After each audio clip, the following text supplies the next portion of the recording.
आज back pain एक normal problem बन चुकी है, चाहे यंगस्टर्स हो, चाहे बूढ़े हो, चाहे कोई भी हो। हर कोई आज नॉर्मल से बैक पेन से जूझ रहा है। तो दोस्तों, ये बैक पेन का मेन कारण क्या है? इसका जो मेन कारण है वो है हमारा रॉन्ग पोस्चर। हमारी बॉडी को हम कंधे आगे झुका के बैठते हैं, जिससे बैक पे प्रेशर पड़ता है और वो पता नहीं चलता, वो धीरे धीरे धीरे धीरे वो पेन में कन्वर्ट हो जाता है। दूसरा, हमारा रॉन्ग लाइफस्टाइल और फ़ोन का ज़्यादा इस्तेमाल करना, ये ही मेन कारण जो है वो है बैक पेन का।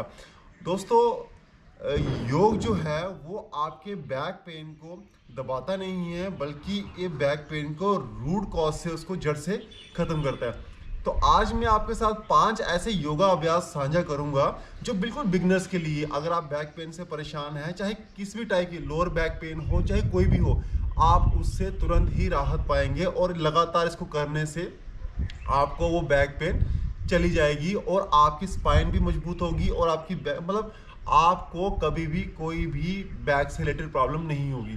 तो आइए अब योग अभ्यास शुरू करते हैं। तो सबसे पहला जो योग अभ्यास है हमारा, वो है हमारा मर्जिलासन और वितलासन। इसको कैट और काउ पोज भी बोलते हैं। इसको आपने कैसे करना है? आपने सिंपल ऐसे अपने कोई भी योगा मैट ले ले या कहीं भी ऐसे आ जाए, और नीचे जाते हुए आपने इनहेल करना है और ऊपर जाते हुए आपने एक्सहेल करना है।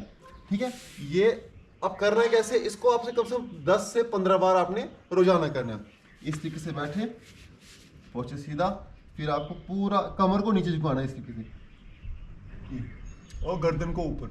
ये आपकी गर्दन पे भी स्ट्रेच देगा, ये थायराइड के लिए भी बड़ा बेस्ट है। ये आपके स्पाइन के ऊपर जितनी भी स्टिफनेस है हो रखी है, जो जकड़न हो रखी है, ये उसको रिलीज करेगा और स्पाइन आपकी इससे फ्लेक्सिबल होगी। करना अब देखिए, 1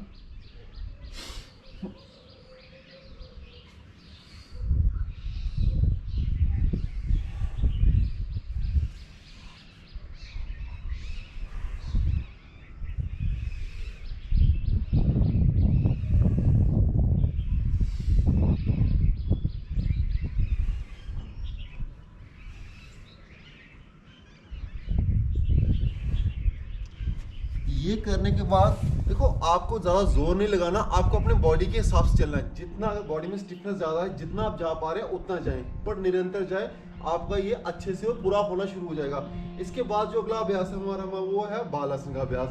बालासन में आपने क्या करना है? ये आसन आपके स्पाइन को डीप रिलैक्स, मतलब उसको डीप रिलैक्स करता है। उसमें जितनी नर्व्स है उसमें एक कामनेस आती है, ब्लड सर्कुलेशन होता है, जिससे आपकी पेन जो है वो पेन से आपको काफ़ी राहत जो मिलता है। आपको अपने घुटने इस तरीके से खोलना है, ये और ऐसे इस तरीके से खोल के, आप इस तरीके से देखिए इनको, यूं खोल के और आगे कमर को ऊपर खींचना, यूं, और धीरे धीरे आगे।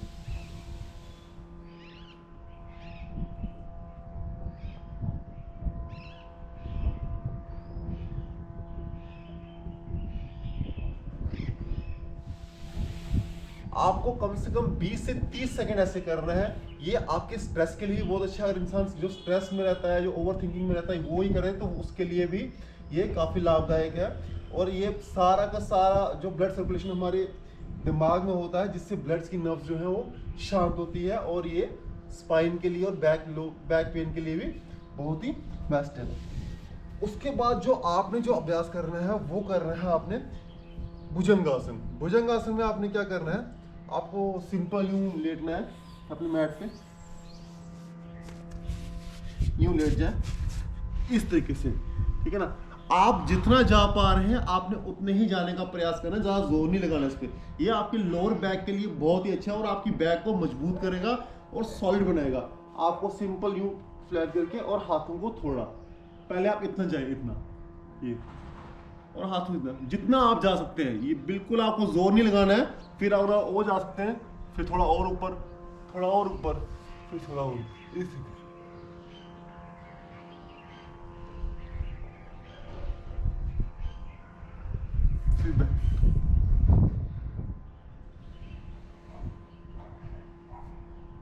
फिर वापस। इसको भी आप 10 से 15 सेकंड या 30 सेकंड तक करते हैं तो ये काफ़ी इफेक्टिव रहेगा आपके लोअर बैक के लिए।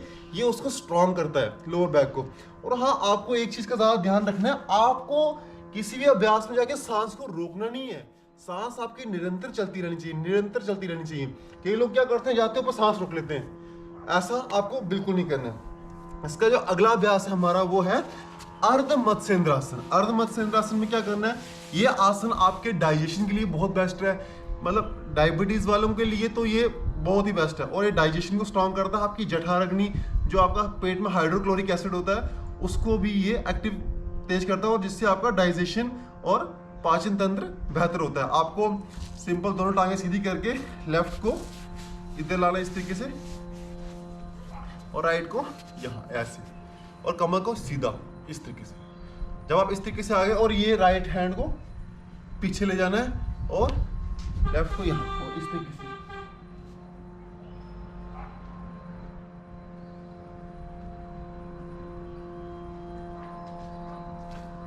आपको 10 से 15 सेकंड यहाँ पे होल्ड करना है। ये आपकी पूरी स्पाइन को ट्विस्ट करेगा। जितना भी फेशिया है, जितना भी आपका जो टेंशन स्ट्रेस जो है, जो स्पाइन में हो रखा है, जो बैठने की वजह से, रॉन्ग पोर्शन की वजह से हो रखा है, वो सारा का सारा रिलीज हो जाएगा, और आपका डाइजेशन भी इससे बेटर होगा।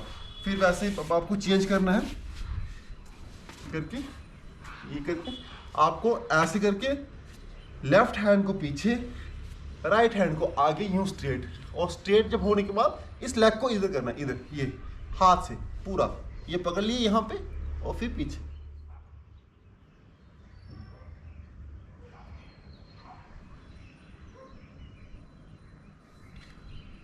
फिर स्ट्रेट।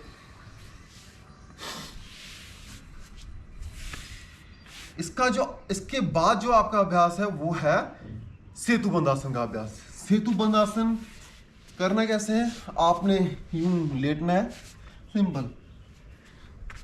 लेटने के बाद आपने अपने हाथों को यहाँ एड़ी पैरों को पकड़ना है, और धीरे धीरे कमर को उठाना है, धीरे धीरे, जितना आप उठा सकते हैं, ज्यादा जोर नहीं लगाना है, धीरे धीरे धीरे धीरे उठा के, और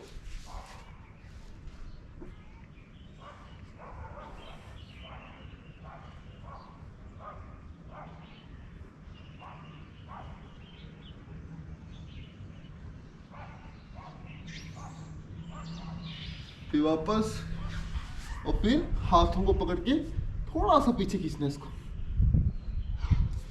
यह आपके हिप्स के मसल, आपकी बैक को फ्लेक्सिबल करेगा, डाइजेशन के लिए बेटर करेगा, आपकी चेस्ट को भी, जितनी भी चेस्ट से रिलेटेड जो लोगों को प्रॉब्लम है, उससे भी आपको काफी राहत देगा। तो दोस्तों, आज की ये योग अभ्यास हर वो इंसान कर सकता है। ये स्पेशली उनके लिए बताया जो बिगनर्स हैं, जो अभी योग की शुरुआत करना चाहते हैं, जिनको बैक पेन रहती है, लोअर बैक पेन या किसी भी टाइप की बैक पेन हो, तो आप ये कर सकते हैं। अगर आपको सीवियर बैक पेन है, जहाँ डिस्क की प्रॉब्लम है, डिस्क स्लिप हो चुकी है, या कुछ भी हो रहा है, तो आप अपनी पहले आप अपनी डॉक्टर की सलाह ज़रूर ले लें, तभी आप करें। अब आप इसको लगातार 15 से 20 दिन करेंगे तो ये आपकी बैक पेन को जड़ से खत्म करेगा। तो दोस्तों, ऐसे ही वीडियोस जानने के लिए चैनल को लाइक शेयर सब्सक्राइब करना ना भूलें। धन्यवाद। जय श्री राम।